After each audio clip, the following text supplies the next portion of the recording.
বহু বছর আগের কথা। ওয়ালেস নামের এক ব্যক্তি থানায় ফোন করে ব্লু ডায়মন্ডের চোরকে ধরিয়ে দেয়। সেই চোর ছিল ফেদার্স ম্যাক্রো নামের একটি পেঙ্গুইন। শাস্তিস্বরূপ ওকে একটি চিড়িয়াখানায় পাঠিয়ে দেয়া হয়, যেখানে ও বাকি জীবন সেই চিড়িয়াখানাতেই কাটাবে। ও সেখানেই প্রতিদিন প্রতিশোধের আগুনে জ্বলতে থাকে। যে কোনো একদিন ও ওয়ালেস এবং গ্রোমিটের উপরে প্রতিশোধ নিয়েই ছাড়বে। শুরু করতে যাচ্ছি আমরা ওয়ালেস এবং গ্রোমিট ভেঞ্জেন্স মোস্ট ফাউল। মুভিটা IMDb-তে 8-এর রেটিং পেয়েছে। 10-এর মধ্যে 8-এর রেটিং পাওয়া চারটেখানে কথা নয়। যেহেতু 80% মানুষেরই মুভিটি ভালো লেগেছে, তাই আশা করছি মুভিটা তোমাদেরও অবশ্যই ভালো লাগবে। সেই ঘটনার অনেক লম্বা সময় পরের কথা। একদিন সকালে গ্রোমিট ঘুম থেকে ওঠার পর ওর মালিক ওয়ালেসকে জাগিয়ে তোলে। ওয়ালেস একজন ইনভেন্টর, মানে উদ্ভাবক। ওয়ালেস গ্যাজেট তৈরি করতে অনেক পছন্দ করে। প্রযুক্তি নির্ভরতার ব্যাপারে ওয়ালেসের চিন্তাভাবনা অনেক উচ্চ। খাবার টেবিলে বসে খাবার খাওয়ার সময় ওরা জানতে পারে ওদের অসংখ্য বিল জমা পড়ে গেছে, যার কারণে ওদের মন খারাপ হয়ে যায়। খাবার শেষ করার পরেই গ্রোমিট চলে আসে ওর বাগানে কাজ করতে। ঠিক তখনই ওয়ালেস এসে জানায় গ্রোমিটের সাহায্যের জন্য ওয়ালেস একটি রোবট তৈরি করেছে, যে রোবটের নাম দেয়া হয়েছে নরবট। নরবটকে আদেশ দেয়া হয় বাগানটিকে পরিষ্কার করার, এবং চোখের পলকেই নরবট একে একে বাগানটাকে পুরো নিট অ্যান্ড ক্লিন করে দেয়, যেটা একেবারেই দেখার মতো ছিল। এবং সেটা দেখে আশেপাশের বাসার প্রতিবেশীরা সবাই অনেক অবাক হয়ে যায়। এবং এক প্রতিবেশী জিজ্ঞাসা করে বসে ওয়ালেসকে যে আপনার রোবটটা কি ভাড়া দেয়া যাবে? এটা শুনেই ওয়ালেসের মাথায় একটি নতুন আইডিয়া চলে আসে, বিজনেসের আইডিয়া। অন্যদিকে শহরের পুলিশ অফিসার ব্যস্ত, কারণ চুরি হয়ে যাওয়া সেই নীল ডায়মন্ডটিকে নতুন করে আবারও প্রদর্শনীর জন্য উন্মুক্ত করে দেয়া হবে। যেহেতু ফেদার্স নামের সেই চোর এখনও চিড়িয়াখানায়, তাই পুলিশরা নিশ্চিন্তভাবেই কাজকর্ম এগিয়ে যাচ্ছে। এদিকে ওয়ালেস ওর নিজের কুকুরের প্রতি ভালোবাসা হারিয়ে নরবটকে বেশি পরিমাণে ভরসা করা শুরু করেছে।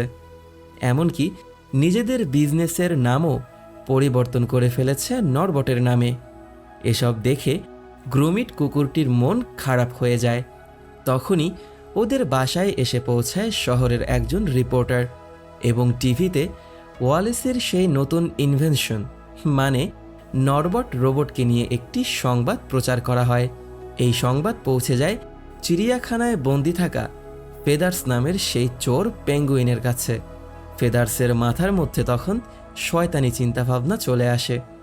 সেদিন রাতে গ্রোমিটের সাথে পাল্লা দিয়ে নরবট সেলাই করে একটি পোশাক তৈরি করে ওয়ালেসের জন্য, এবং ওয়ালেস আরও খুশি হয়ে যায়।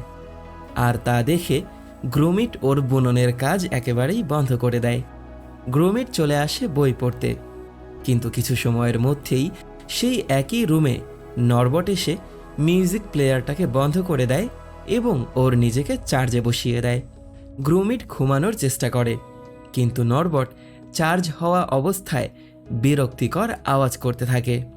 এই আওয়াজ যখন থামার নামই নিচ্ছিল না, তখন গ্রোমিটের মাথা অনেক গরম হয়ে গেলে গ্রোমিট নরবটকে বেসমেন্টে নিয়ে যায় এবং ওকে একটি কম্পিউটারে প্লাগ ইন করে চার্জ দেওয়ার জন্য বসিয়ে দেয়। ফেদার্স ম্যাক্রো নামের সেই চোর পেঙ্গুইন বহু কারসাজি করে একটি যন্ত্র তৈরি করে, এবং সেই যন্ত্র ব্যবহার করে চিড়িয়াখানার কম্পিউটারের মাধ্যমে ওয়ালেসের কম্পিউটারটাকে হ্যাক করা শুরু করে এবং নরবটকে পুনরায় প্রোগ্রাম করে নরবটের ইভিল মোডটাকে চালু করে দেয়।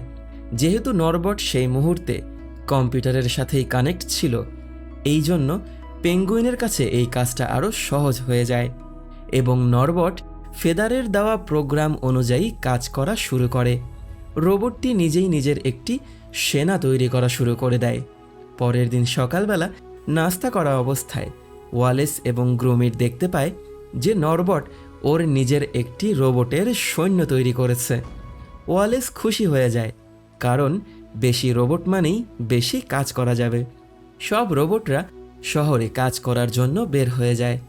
ওয়ালেস বাসায় বসে থেকে নরবট ট্র্যাকিং ডিভাইসের মাধ্যমে ওদের উপরে নজর রাখার প্ল্যান করে, কিন্তু গ্রুমিটের কাছে সন্দেহ হয়, যার কারণে গ্রুমিট রোবটদের সাথে সেই গাড়িতে করে রওনা দিয়ে দেয়। শহরের বিভিন্ন বাসাবাড়িতে রোবটগুলো ভাগ হয়ে যায় এবং রোবটদের দলগুলো কাজ করার পর সব বাসাবাড়ি থেকে জিনিসগুলোকে চুরি করে নেওয়া শুরু করে, আর গ্রুমিটকে এক জায়গায় আটকে রেখে রোবটগুলো আবারও নিজেদের বাসায় চলে আসে। শহরের মানুষরা থানায় ফোন দিয়ে দেয়। চিফ ইন্সপেক্টর অ্যালবার্ট ম্যাকিন্টোসের নতুন সহযোগী পিসি মুখার্জি এই চুরির জন্য ওয়ালেসকে দায়ী করেন, কারণ সব ধরনের চিন্তাভাবনা ওয়ালেসের দিকেই আঙ্গুল দিচ্ছে।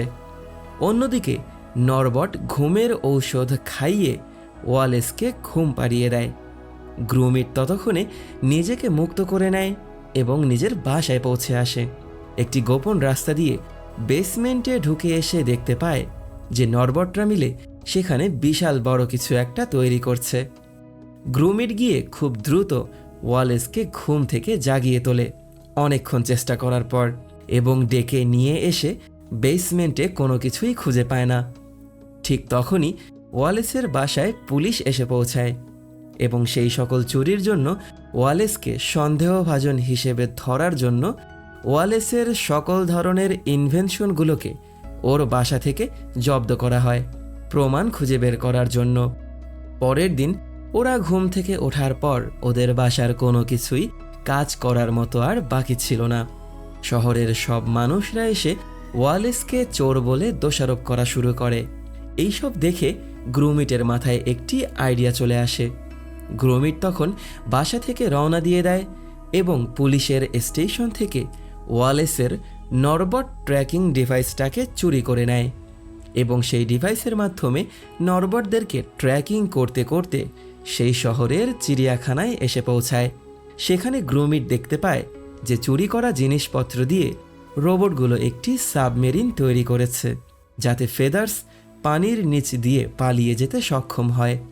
রোবটরা খুব সম্মানের সাথে ফেদার্সকে সেই সাবমেরিনে তুলে নেয় এবং ফেদার্স তখন গ্রুমিটকে দেখে ফেলে এবং একটি নরবটকে আদেশ দেয় ওকে গাছ থেকে ফেলে দেওয়ার জন্য ডালটিকে কেটে ফেলতে।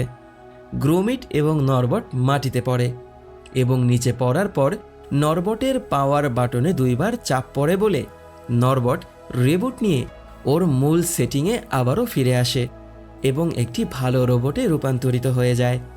গ্রুমিট মিউজিয়ামের উদ্দেশ্যে রওনা দেয়, যেখানে ডায়মন্ডটি পুনরায় প্রদর্শন করা হচ্ছে, কিন্তু আসলে ডায়মন্ডটিকে শালগমের সাথে বদলে দেওয়া হয়েছে। যেহেতু ডায়মন্ডটি সর্বশেষবার ওয়ালেসের হাতে ছিল, তাই পুলিশের কাছে মনে হয় যে ওয়ালেস ডায়মন্ডটি কখনোই ফেরত দেয়নি। গ্রুমিট তখন সেই ট্র্যাকিং ডিভাইস চেক করে দেখে যে ফেদার্স এই মুহূর্তে ওয়ালেসের বাসায় আছে। বিশাল এক আওয়াজ শুনতে পেয়ে ওয়ালেস দেখে যে ওর বেসমেন্টের মধ্য দিয়ে একটি সাবমেরিন উঠে এসেছে। গ্রুমিট বাসায় এসে পৌঁছায় এবং দেখতে পায় যে ওয়ালেসকে বন্দি বানানো হয়েছে। রোবটরা তখন গ্রুমিটকেও আটক করে ফেলে। তখন গিয়ে আমরা জানতে পারবো যে ফেদার্স ম্যাগ্রো নামের সেই চোরটি ধরা পড়ার সময় আসল ডায়মন্ডটি ওয়ালেসের পুরনো চায়ের পাত্রের মধ্যে লুকিয়ে রেখেছিল এবং আজ এত বছর যাবৎ ডায়মন্ডটি সেই চায়ের পাত্রের মধ্যে লুকানো আছে, যেটার সম্পর্কে ওরা নিজেরাও জানতো না। ফেদার্স চায়ের পাত্রটা ভেঙে ডায়মন্ডটিকে উদ্ধার করে এবং ওয়ালেস ও গ্রুমিটকে ক্লজেটে আটকে রেখে চলে যায়। ওয়ালেস এবং গ্রুমিট একটি লিফ ব্লোয়ার ব্যবহার করে নিজেদেরকে মুক্ত করে পালিয়ে যায় আর ফেদার্সকে ফলো করা শুরু করে।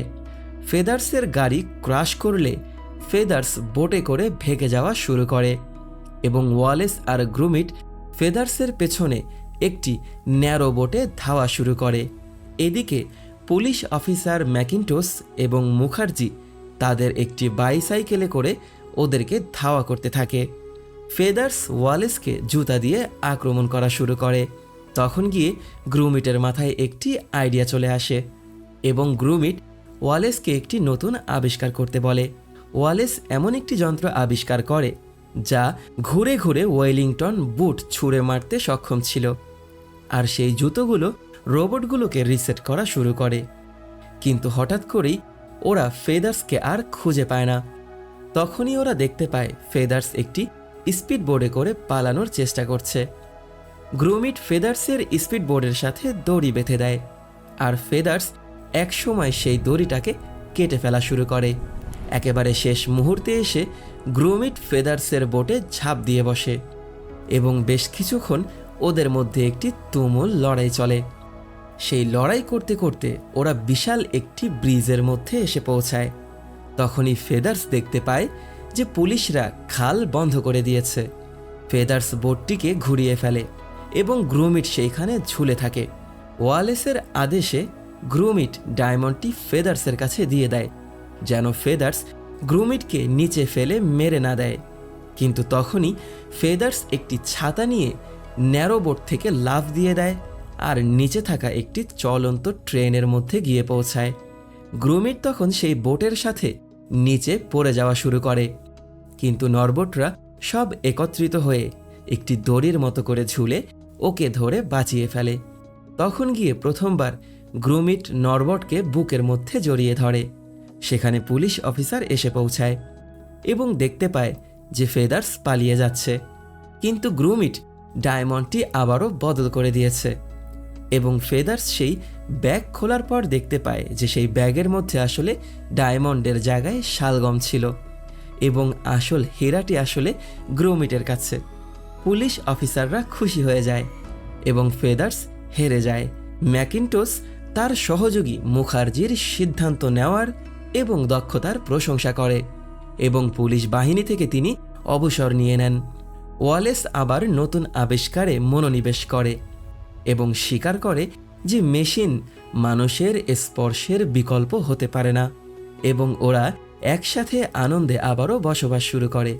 আর এর মাধ্যমেই আমাদের এই অসম্ভব অসাধারণ সুন্দর অ্যানিমেশন মুভিটির সমাপ্তি ঘটে। তো ভিডিওটি যদি তোমাদের কাছে ভালো লেগে থাকে তাহলে লাইক, কমেন্ট এবং শেয়ার করে দিও। সাবস্ক্রাইব করে পাশেই থেকো। পরবর্তী ভিডিও দেখার আমন্ত্রণ জানিয়ে বিদায় নিচ্ছি আমি অনিক আলভিন। টাটা।